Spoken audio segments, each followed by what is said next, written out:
নমস্কার, রুষা রন্ধনশালায় আপনাদের সকলকে আরও একবার স্বাগত জানাই। আজ আমি শেয়ার করব একেবারে ধাবা স্টাইলে মশালা ভিন্ডি রেসিপি। আমি এখানে 200 গ্রাম ঢ্যাঁড়স নিয়েছি। ঢ্যাঁড়সটা আগে ভালোভাবে ধুয়ে জল ঝরিয়ে রেখে দিয়েছিলাম। এখন আমি এর মধ্যে হাফ চা চামচ নুন, হাফ চা চামচ কাশ্মীরি লঙ্কার গুঁড়ো আর 1 চামচ বেসন দিয়ে ভালোভাবে মাখিয়ে রেখে দেব। এবার কড়াইতে তেল গরম করে ঢ্যাঁড়সটা ভেজে নেব 2 থেকে 3 মিনিট।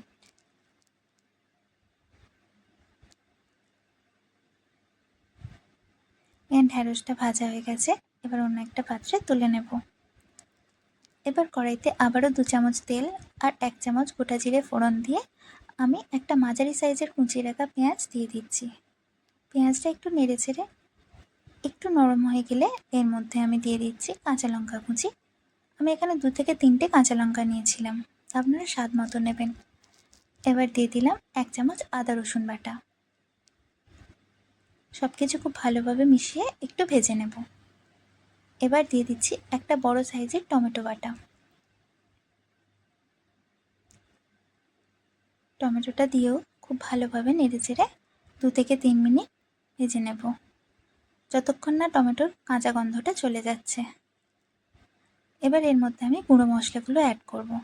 যখন এর মধ্যে গুঁড়ো মশলা দেবো তখন কিন্তু গ্যাসের ফ্লেমটা লো টু মিডিয়াম রাখতে হবে। আমি এর মধ্যে 1 চা চামচ কাশ্মীরি লঙ্কার গুঁড়ো, হাফ চামচ হলুদ গুঁড়ো আর 1 চামচ ধনে গুঁড়ো দিয়েছিলাম। এবার মশলাটা দিয়ে খুব ভালোভাবে কষিয়ে নেব। 2 থেকে 3 মিনিট কষানোর পর আমরা এর মধ্যে আগে থেকে ফেটিয়ে রাখা হাফ কাপ টক দই দিয়ে দেব।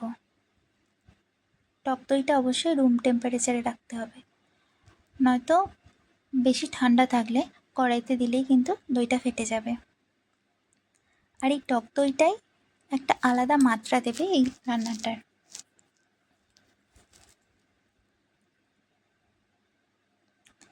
টক দইটা দিয়ে খুব ভালোভাবে আমরা মশলাটা কষিয়ে নেব একটু সময় নিয়ে।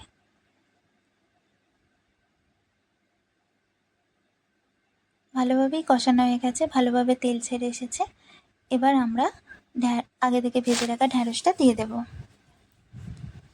ঢ্যাঁড়সটা দেওয়ার পর 2-3 মিনিট একটু কষিয়ে নিয়ে সামান্য একটু জল অ্যাড করে ঢাকা দিয়ে দেব।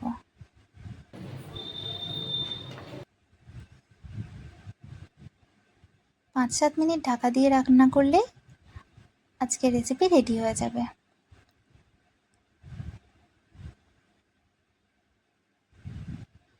সবশেষে এর মধ্যে 1 চামচ গরম মশলা গুঁড়ো দিয়ে একটু মিশিয়ে নিয়ে সার্ভ করে দেব।